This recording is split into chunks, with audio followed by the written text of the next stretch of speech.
जय माता दी। सनातन धर्म में एकादशी बहुत ही महत्वपूर्ण मानी जाती है। साल 2023 की पहली एकादशी 2 जनवरी यानी आज मनाई जा रही है। एकादशी के दिन भगवान विष्णु की पूजा की जाती है। मान्यता के अनुसार एकादशी के दिन व्रत करने से सभी इच्छाएं पूर्ण होती हैं। भारत के कुछ क्षेत्रों में पौष पुत्रदा एकादशी को वैकुंठ एकादशी या मुक्त कोटि एकादशी भी कहा जाता है।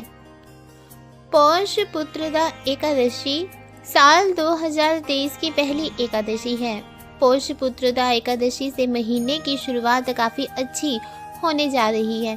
पुत्रदा एकादशी पौष मास में आती है, इसलिए इसे पौष पुत्रदा एकादशी के नाम से जाना जाता है। हिंदुओं में प्रत्येक एकादशी का विशेष महत्व है। लोग एकादशी के दिन भगवान विष्णु की भक्ति पूर्वक पूजा करते हैं। पौष पुत्रदा एकादशी 1 जनवरी 2023 को शाम 7:11 पर शुरू हो चुकी है और इसका समापन 2 जनवरी 2023 यानी आज शाम 8:23 पर होगा। पौष पुत्रदा एकादशी का पारण 3 जनवरी 2023 को सुबह 7:12 से 9:25 तक रहेगा। उदया तिथि के अनुसार पौष पुत्रदा एकादशी आज यानी 2 जनवरी 2023 को ही मनाई जा रही है। पौष पुत्रदा एकादशी पूजन विधि जानने से पहले जल्दी से मेरे चैनल को सब्सक्राइब कीजिए, बेल आइकन दबाइए ताकि हमारे द्वारा अपलोड की गई हर वीडियो की नोटिफिकेशन आपको मिल सके। पौष पुत्रदा एकादशी का व्रत रखने वाले लोगों को व्रत से पहले 10वीं के दिन एक समय सात्विक भोजन ग्रहण करना चाहिए। व्रती को ब्रह्मचर्य का पालन करना चाहिए। प्रातःकाल स्नान के बाद व्रत का संकल्प ले और भगवान विष्णु का ध्यान करें। इसके बाद गंगा जल, तुलसी दल, तिल, फूल, पंचामृत से भगवान नारायण की पूजा करनी चाहिए। इस व्रत में व्रत रखने वाले बिना जल के ही रहना चाहिए। यदि व्रती चाहे तो संध्या काल में दीपदान के पश्चात फलाहार कर सकता है।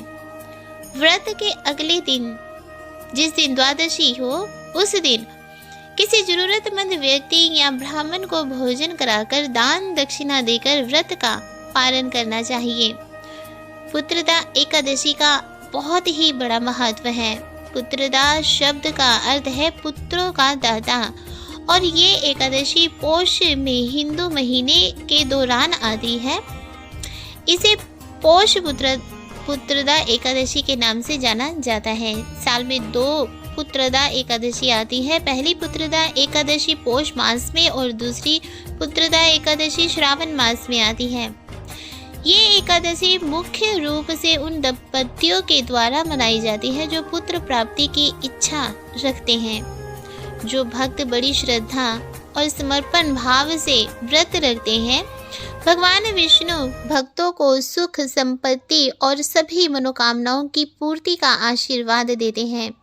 दक्षिण भारत में कुछ क्षेत्रों में पौष पुत्रदा एकादशी को वैकुंठ एकादशी, मुक्त कोटि एकादशी के नाम से भी जाना जाता है।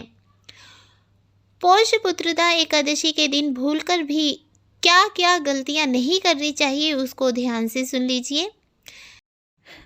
एकादशी के दिन तुलसी के पत्ते नहीं तोड़ने चाहिए। तुलसी के पत्तों को एकादशी से 1 दिन पहले ही तोड़ लेना चाहिए और इसे ताज़ा रखने के लिए रात भर पानी में रख सकते हैं। एकादशी के दिन मांसाहार भोजन, प्याज और लहसुन का सेवन नहीं करना चाहिए क्योंकि ये भोजन तामसिक खाने के अंतर्गत आते हैं। एकादशी के दिन शराब और सिगरेट का सेवन भी नहीं करना चाहिए। हर प्रकार के नशे से दूर रहना चाहिए। दूसरों के बारे में ना ही बुरा कहें और ना ही बुरा बोलें। इस दिन बुरा बोलने से, झूठ बोलने से भी बचना चाहिए। एकादशी के दिन चावल का सेवन नहीं करना चाहिए क्योंकि चावल का सेवन करना एकादशी के दिन बहुत ही अशुभ माना जाता है। पौष पुत्रदा एकादशी की जो कथा है उसको ध्यान से सुनिए। किसी समय भद्रावती नगर में राजा सुकेतु का राज्य था। उसकी पत्नी का नाम शैव्या था। संतान नहीं होने की वजह से दोनों पति पत्नी बहुत दुखी रहते थे। एक दिन राजा और रानी मंत्री को राजपाट सौंपकर वन को चले गए। इस दौरान उनके मन में आत्महत्या करने का विचार आया, लेकिन उसी समय राजा को ये बोध हुआ कि आत्महत्या से बढ़कर कोई पाप नहीं। अचानक उन्हें वेद पाठ के स्वर सुनाई देने लगे और वे उसी दिशा में बढ़ते चले। साधु के पास पहुंचकर उन्हें पुत्र पोषदा एकादशी का महत्व पता चला। इसके बाद दोनों पति पत्नी ने पोष पुत्रदा एकादशी का व्रत किया और इसके प्रभाव से उन्हें संतान की प्राप्ति हुई। इसके बाद से ही पोष पुत्रदा एकादशी का महत्व बढ़ने लगा। वे दंपति जो निसंतान हैं उन्हें श्रद्धापूर्वक पोष पुत्रदा एकादशी का व्रत अवश्य करना चाहिए।